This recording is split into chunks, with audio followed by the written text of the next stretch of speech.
16. Söz. Bismillahirrahmanirrahim. İnnemâ emruhu izâ erâde şey'en en yekûle lehu kun feyekûn. Fesubhanellezî biyedihi melekûtu kulli şey'in ve ileyhi turcaûn. İtminân-ı nefsime medar olacak, zulmeti dağıtacak şu ayetin nurundan 4 şuağı göstermekle, kör nefsime bir basiret vermek için yazılmıştır. 1. şua. Ey nefsi nadan! Diyorsun ki, ehadiyeti zat-ı ilahiye ile külliyeti ef'ali ve vahdeti şahsiyesiyle muinsiz umumiyeti rububiyeti ve ferdaniyetiyle şeriksiz şumulu tasarrufatı ve mekandan münezzehiyetiyle her yerde hazır bulunması ve nihayetsiz ulviyetiyle her şeye yakın olması ve birliğiyle her işi bizzat elinde tutması hakaik-i Kur'aniyedendir. Kur'an ise hakimdir, hakim ise akıl kabul etmeyen şeyleri akla tahmil etmez. Akıl ise zahiri bir münafatı görüyor, aklı teslime sevk edecek bir izah isterim.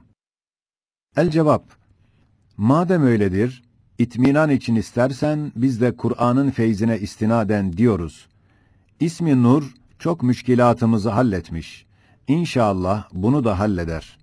Akla vazıh, kalbe nurani olacak temsil yolunu ihtiyar ile İmam-ı Rabbani radıyallahu anh gibi deriz. Neşebem, neşebperestem men, gulâm-ı şemsem ez şems mi guyem haber. Temsil, icaz-ı Kur'an'ın en parlak bir aynesi olduğundan, biz dahi bir temsil ile şu sırra bakacağız. Şöyle ki, bir tek zat, muhtelif meraya vasıtasıyla külliyet kesbeder. Cüz'i hakiki iken, umumi şuunata malik bir külli hükmüne geçer. Mesela, şems bir cüz'i müşahhas iken, eşya-i şeffafe vasıtasıyla öyle bir külli hükmüne geçer ki, ruh-i zemini timsalleriyle, akisleriyle dolduruyor. Hatta katarat ve parlak zerrat adedince cilveleri bulunuyor. Güneşin harareti ve ziyası ve ziyanın içinde olan 7 renkli elvan-ı seb'ası, her birisi mukabilindeki eşyaya muhit, âm ve şamil oldukları halde, her bir şeffaf şey dahi güneşin timsaliyle beraber harareti, hem ziyayı hem elvan-ı seb'ayı göz bebeğinde saklıyor ve safi kalbini ona bir taht yapıyor. Demek şems, vahidiyet haysiyetiyle ona mukabil umum eşyaya muhit olduğu gibi, ehadiyet cihetiyle her bir şeyde güneş çok vasıfları ile beraber bir nevi cilve-i zatî ile bulunur. Madem temsilden temessül bahsine geçtik, temessülün çok envaından şu meseleye medar olacak 3 nevine işaret ederiz. Birincisi, kesif maddi şeylerin akisleridir. O akisler hem gayırdır, ayn değil, hem mevattır, ölüdür, hüviyeti suriyesinden başka hiçbir hasiyete malik değil. Mesela sen ayneler mahzenine girsen, bir sayit binler sayit olur. Fakat zihayat yalnız sensin, ötekiler ölüdürler. Hayat hassaları onlarda yoktur. İkincisi, maddi nuraninin akisleridir. Şu akis ayn değil, fakat gayır da değil. Mahiyeti tutmuyor, fakat o nuraninin ekser hasiyetlerine maliktir. Onun gibi hay sayılıyor. Mesela şems dünyaya girdi, her bir aynede aksini gösterdi. O akislerin her birinde güneşin hassaları hükmünde olan ziya ve ziyadaki elvan-ı seb'a bulunuyor. Eğer faraza güneş zişuur olsaydı, harareti aynı kudreti, ziyası aynı ilmi, elvan-ı seb'ası sıfat-ı seb'ası olsaydı, o vakit o tek ve yekta bir güneş, bir anda her bir aynede bulunur, her birisini kendine bir arş ve bir çeşit telefon yapabilirdi. Birbirine mani olmazdı, her birimizle aynemiz vasıtasıyla görüşebilirdi. Biz ondan uzak iken, o bize bizden daha yakın olurdu.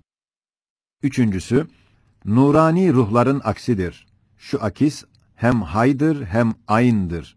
Fakat aynelerin kabiliyeti nispetinde tezahür ettiğinden, o ruhun mahiyeti nefsül emriyesini tamamen tutmuyor. Mesela Hazreti Cebrail aleyhisselam, dıhye suretinde huzur-u nebevide bulunduğu bir anda, huzuru ilahide haşmetli kanatlarıyla arş-ı azamın önünde secdeye gider. Hem o anda hesapsız yerlerde bulunur. Evamir-i ilahiyeyi tebliğ ederdi. Bir iş bir işe mani olmazdı. İşte şu sırdandır ki, mahiyeti nur ve hüviyeti nuraniye olan Hazreti Peygamber aleyhissalatu vesselam, dünyada bütün ümmetinin salavatlarını birden işitir ve kıyamette bütün asfiya ile bir anda görüşür. Birbirisine mani olmaz. Hatta evliyadan ziyade nuraniyet kesbeden ve ebdal denilen bir kısmı bir anda birçok yerlerde müşahede ediliyormuş. Aynı zat ayrı ayrı çok işleri görüyormuş. Evet, nasıl cismaniyata cam ve su gibi şeyler ayna olur, öyle de ruhaniyata dahi hava ve esir ve alemi misalin bazı mevcudatı ayna hükmünde ve berk ve hayal süratinde bir vasıtayı seyr-ü seyahat suretine geçerler ve o ruhaniler hayal süratiyle o merayâ-i nazifede, o menazil-i latifede gezerler. Bir anda binler yerlere girerler. Madem güneş gibi aciz ve musahhar mahluklar ve ruhani gibi madde ile mukayyet, nim nurani masnular, nuraniyet sırrıyla bir yerdeyken pek çok yerlerde bulunabilirler. Mukayyet bir cüz'i iken mutlak bir külli hükmünü alırlar. Bir anda cüz'i bir ihtiyar ile pek çok işleri yapabilirler. Acaba maddeden mücerret ve mualla ve tahdidi kayıt ve zulmeti kesafetten münezzeh ve müberra ve şu umum envar ve bütün nuraniyat, onun envar-ı kutsiye-i esmasının bir kesif zilali ve umum vücut ve bütün hayat ve alemi ervah ve alemi misal, nim şeffaf bir ayne-i cemali ve sıfatı muhita ve şuunatı külliye olan bir zat-ı akdesin, irade-i külliye ve kudret-i mutlaka ve ilmi muhitle tecelli sıfatı ve cilve-i ef'ali içindeki teveccüh-ü ehadiyetinden hangi şey saklanabilir, hangi iş ağır gelebilir, hangi şey gizlenebilir, hangi fert uzak kalabilir, hangi şahsiyet külliyet kesbetmeden ona yanaşabilir? Evet, nasıl güneş kayıtsız nuru maddesiz aksi vasıtasıyla sana senin göz bebeğinden daha yakın olduğu halde, sen mukayyet olduğun için ondan gayet uzaksın. Ona yanaşmak için çok kayıtlardan tecerrüt etmek, çok merati-i külliyeden geçmek lazım gelir. Adeta manen yer kadar büyüyüp, kamer kadar yükselip, sonra doğrudan doğruya güneşin mertebe-i asliyesine bir derece yanaşabilir ve perdesiz görüşebilirsin. Öyle de Celil-i Zülcemal, Cemil-i Zülkemal sana gayet yakındır. Sen ondan gayet uzaksın. Kalbin kuvveti, aklın ulviyeti varsa, temsildeki noktaları hakikate tatbike çalış. İkinci şua, ey nefsi bihuş, diyorsun ki, İnnemâ emruhu izâ erâde şey'en en yekûle lehu kün feyekûn. Hem, İn kânet illâ sayhaten vâhideten fe izâhum cemî'un ledeynâ muhtarûn gibi ayetler, vücudu eşya sırf bir emr ile ve def'i olduğunu ve ehsene külle şeyin halakahu hem sun'allâhillezî etkana külle şeyin gibi ayetler, vücudu eşya, ilim içinde azim bir kudretle, hikmet içinde dakik bir sanatla, tedrici olduğunu gösteriyorlar. Veçh-i tevfiki nedir? El-cevap, Kur'an'ın feyzine istinaden deriz. Evvela, münafat yoktur.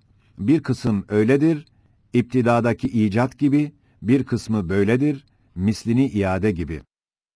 Saniyen, mevcudatta meşhud olan suhulet ve sürat ve kesret ve vüs'at içinde nihayet intizam, gayet ittikan ve hüsnü sanat ve kemal-i hilkat, şu iki kısım ayetlerin vücudu hakikatlarına katiyen şehadet eder.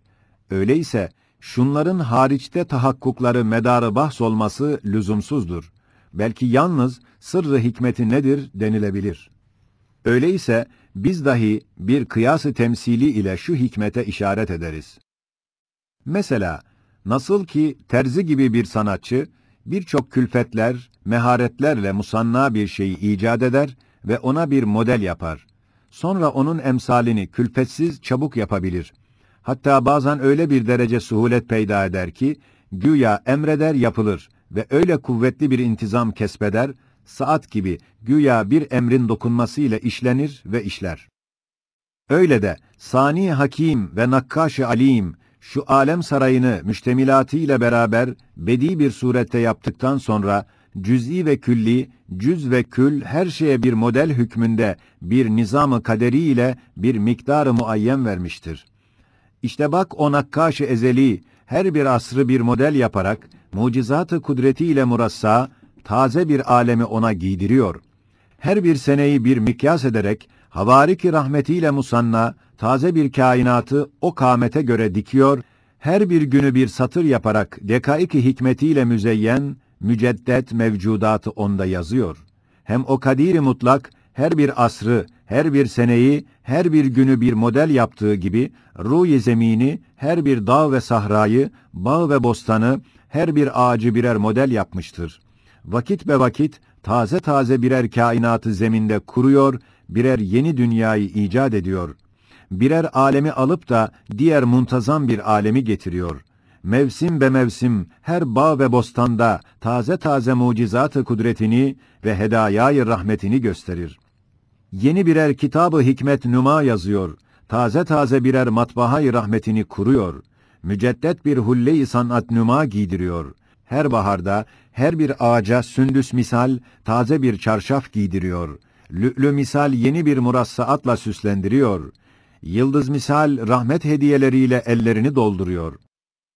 İşte şu işleri nihayet hüsnü sanat ve kemali intizam ile yapan ve şu birbiri arkasında gelen ve zaman ipine takılan seyyar alemleri nihayet hikmet ve inayet ve kemali kudret ve sanat ile değiştiren zat elbette gayet kadir ve hakimdir. Nihayet derecede basir ve alimdir.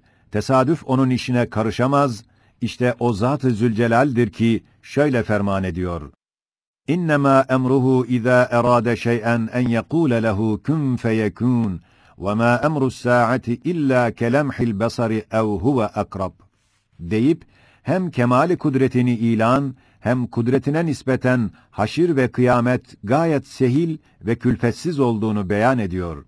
Emri tekvinisi kudret ve iradeyi tazammun ettiğini ve bütün eşya evamirine gayet musakhar ve münkad olduklarını ve mübaşeretsiz, mualecesiz halk ettiği için icadındaki suhulet-i mutlakayı ifade için sırf bir emirle işler yaptığını Kur'an-ı Mucizül Beyan ile ferman ediyor.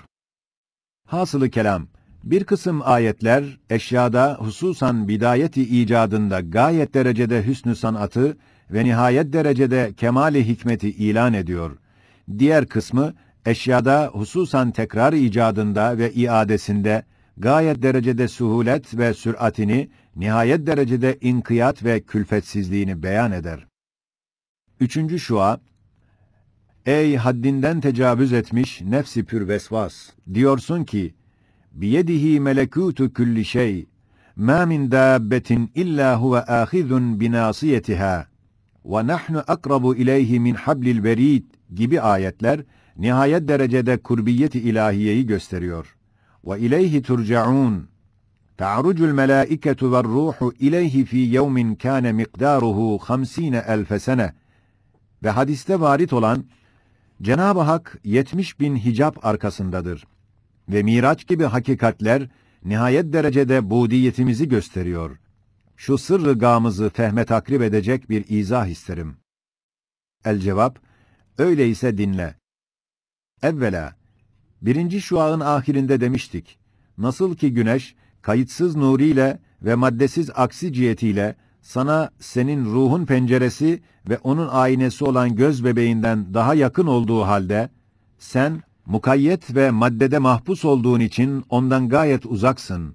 Onun yalnız bir kısım akisleriyle, gölgeleriyle temas edebilirsin ve bir nevi cilveleriyle ve cüz'i tecellileriyle görüşebilirsin ve bir sınıf sıfatları hükmünde olan elvanlarına ve bir taife isimleri hükmünde olan şualarına ve mazharlarına yanaşabilirsin.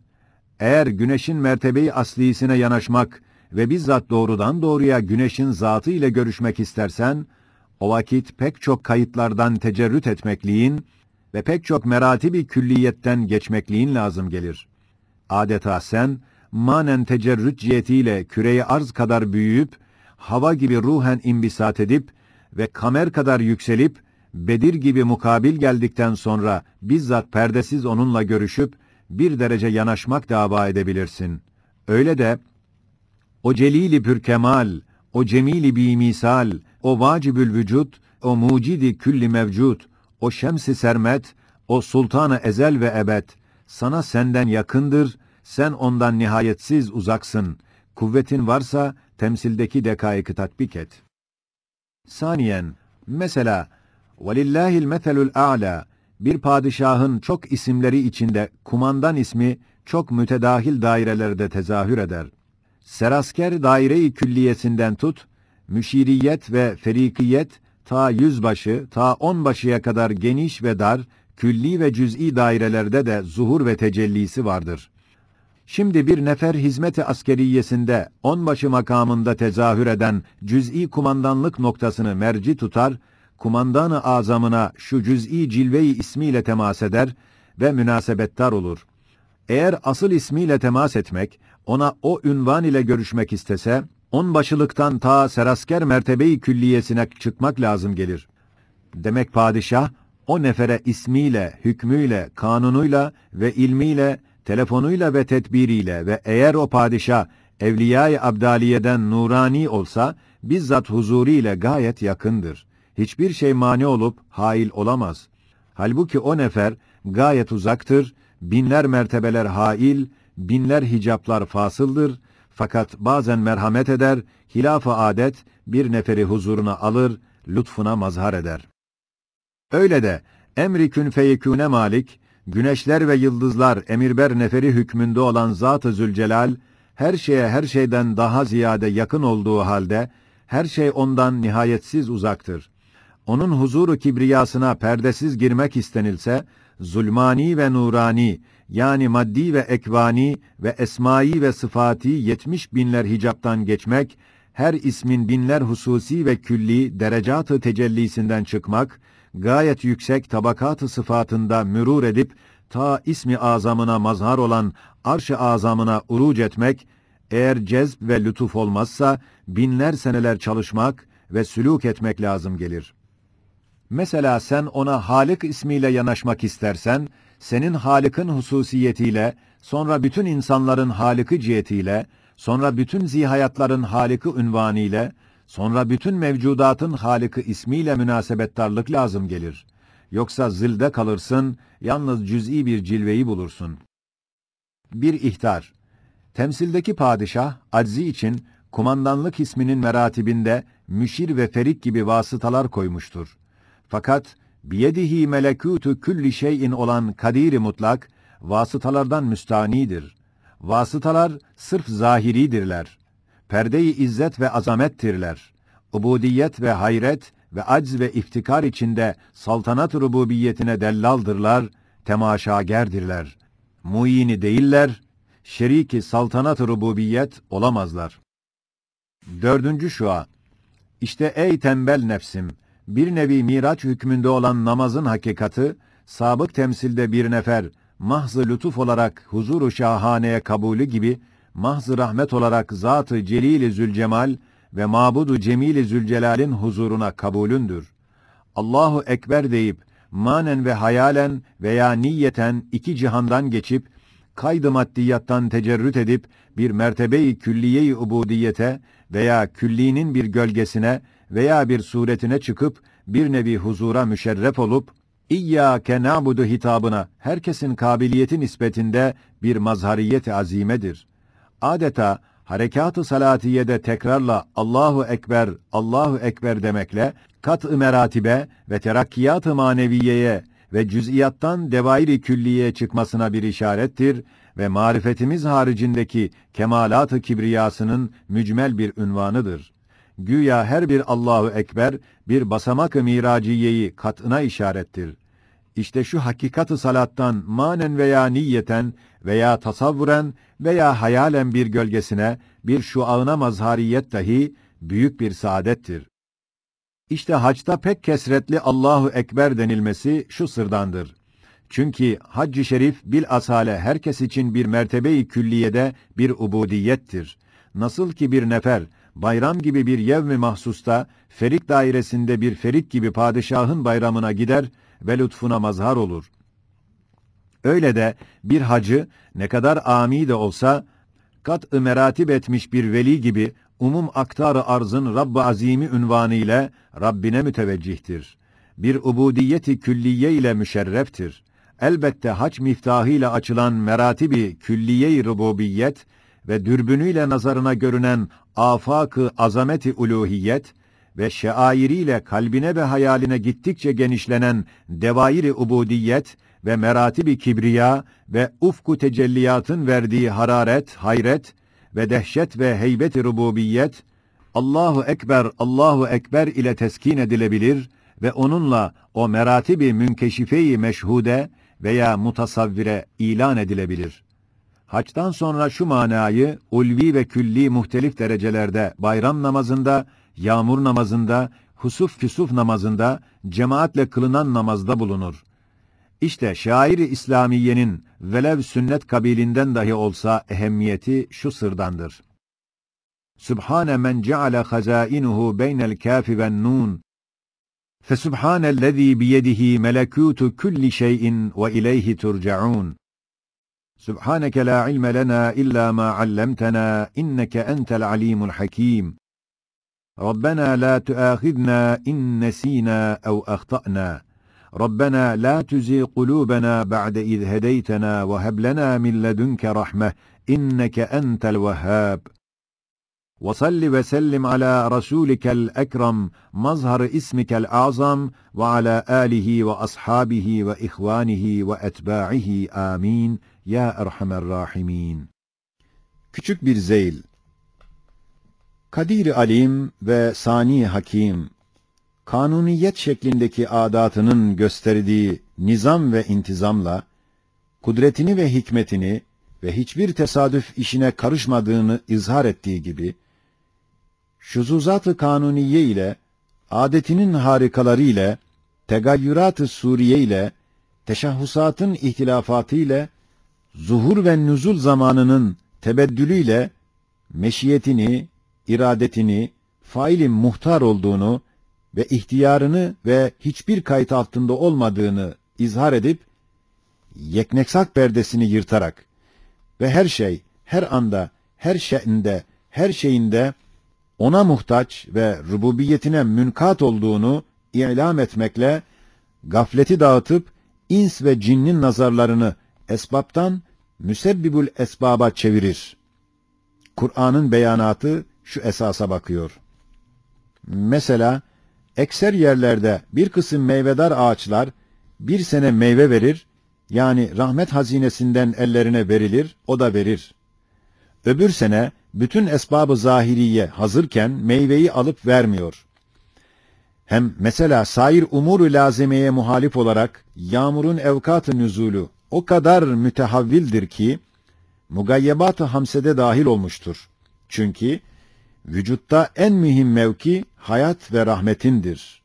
Yağmur ise menşe-i hayat ve mahz rahmet olduğu için elbette o ab-ı hayat, o may rahmet, gaflet veren ve hicab olan yeknesak kaidesine girmeyecek. Belki doğrudan doğruya Cenab-ı Mün'im-i Muhyi ve Rahman ve Rahim olan Zat-ı Zülcelal perdesiz elinde tutacak. Ta her vakit dua ve şükür kapılarını açık bırakacak. Hem mesela rızık vermek ve muayyen bir sima vermek, birer ihsan-ı mahsus eseri gibi ummadığı tarzda olması, ne kadar güzel bir surette meşiyet ve ihtiyar-ı Rabbaniye'yi gösteriyor. Daha tasrif-i hava ve teshir-i sehab gibi şuunat-ı ilahiyeyi bunlara kıyas et.